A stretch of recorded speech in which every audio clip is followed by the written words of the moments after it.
como um mega traficante brasileiro conseguiu fugir da polícia por mais de 30 anos.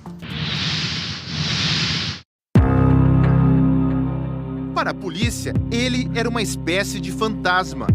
Ainda bem que eles não sabem quem sou. Ele era cercado de mistérios. Nós investigávamos alguém que não tinha nome e não tinha rosto. Mas a violência com que ele agia era bem real. Eu como a cabeça dele, que eu te falei, vou comer mesmo, porque ninguém é palhaço de ninguém. Eu fui sequestrado, eu fui torturado. Henrique É agora como um mega traficante brasileiro conseguiu fugir da polícia por mais de 30 anos. Para a polícia, ele era uma espécie de fantasma. Ainda bem que eles não sabem quem sou. Ele era cercado de mistérios. Nós investigávamos alguém que não tinha nome e não tinha rosto. Mas a violência com que ele agia era bem real. Eu como a cabeça dele, que eu te falei, vou comer mesmo, porque ninguém é palhaço de ninguém. Eu fui sequestrado, eu fui torturado. Henrique Ramon Galiano é paraguaio e foi uma das vítimas do fantasma.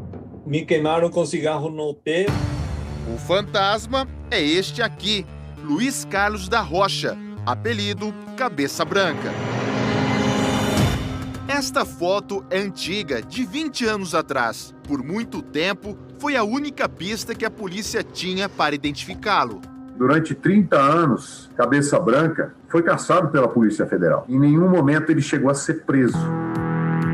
Cabeça Branca cresceu numa família de contrabandistas e seguiu o mesmo caminho.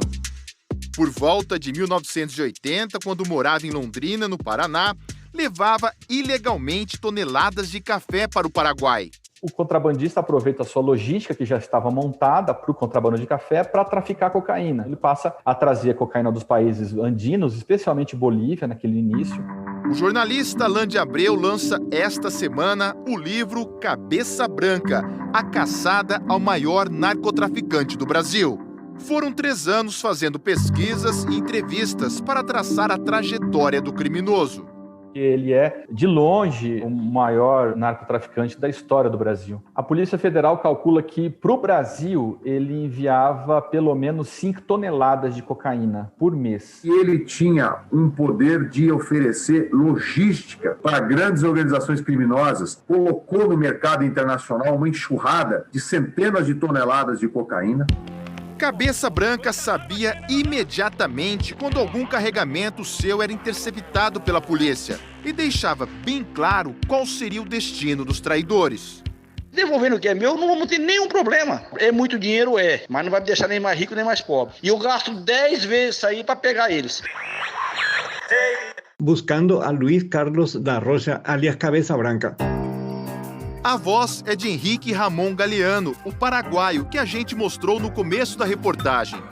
Em 2005, numa rádio comunitária, ele começou a revelar a existência do fantasma e de seus crimes. A fazenda do Cabeça Branca era o refúgio de marginais que fugiam do Brasil. Comecei a denunciar porque começaram a acontecer assassinatos inexplicáveis. Até que em fevereiro de 2006, o radialista foi sequestrado, torturado e ameaçado de morte pela quadrilha do Cabeça Branca. Eles torturavam o senhor para saber o que exatamente? Vou saber o que eu sei do tráfico, o que eu sabia realmente. Mas num descuido dos sequestradores, Galiano conseguiu fugir. Com medo de voltar para casa, veio para São Paulo e depois foi para a Europa, sem nenhum parente e dependendo da ajuda de amigos.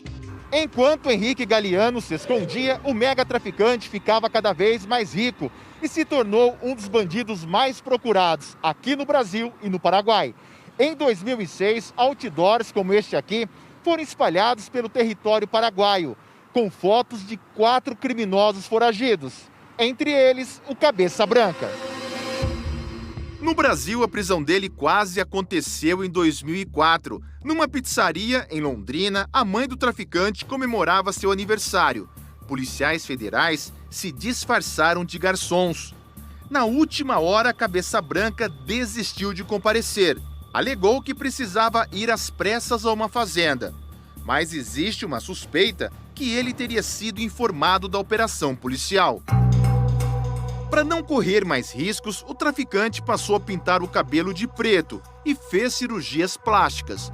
Também usava um RG falso, em nome de Vitor Luiz de Moraes, e quase nunca se expunha.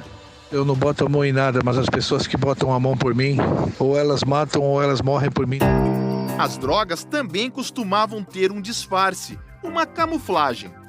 Em 2005, 2 toneladas de cocaína do Cabeça Branca iam para Portugal escondidas.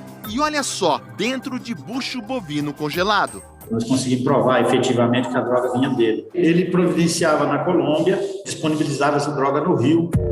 Com tantos crimes, com tanta droga indo de um país para o outro, por que Cabeça Branca nunca era preso?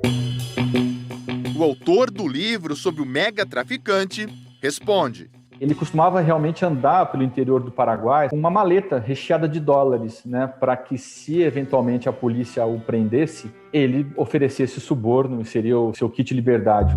O jornalista entrevistou mais de 30 autoridades, entre policiais, promotores e juízes. Ele tinha informação privilegiada, inclusive vazava informações dentro da própria Polícia Federal para ele.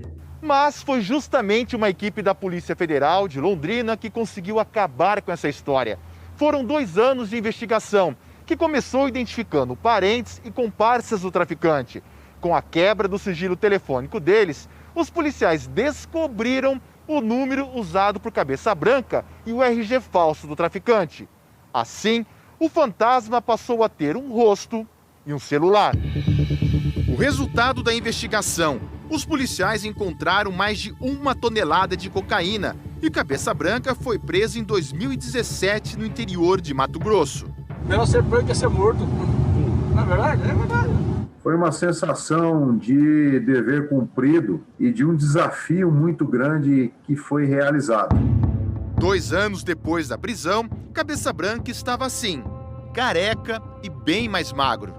Assumi toda a responsabilidade sobre o tráfico, sobre a fazenda que estava no nome do terceiro. Os bens do mega traficante estão bloqueados. O patrimônio passa de R$1 bilhão no Brasil. No Paraguai, Cabeça Branca tem mais 300 milhões. 97 imóveis. São 97 imóveis na zona urbana, mais de 100 veículos, uma série de fazendas e cabeças de gado. Estamos falando de 11 mil cabeças de gado, aproximadamente. Henrique Galiano, o radialista paraguaio que foi torturado depois de denunciar a quadrilha, abandonou a profissão. Hoje, ele ganha vida limpando prédios na Europa. É uma virada radical e é muito doloroso. E mesmo num presídio de segurança máxima, o fantasma ainda assusta. Vários comparsas estão soltos e o ex-radialista tem medo de ser alvo de uma vingança, já que foi um dos primeiros a revelar os crimes do Cabeça Branca. Minha família me dizia, para com isso e tal. Eu continuava, porque eu queria saber o que estava acontecendo, porque não era possível que se continuasse isso.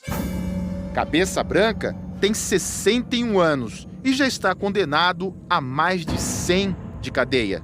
Nada acaba bem para essas pessoas. Terminou na cadeia ou no cemitério. Não há escapatória.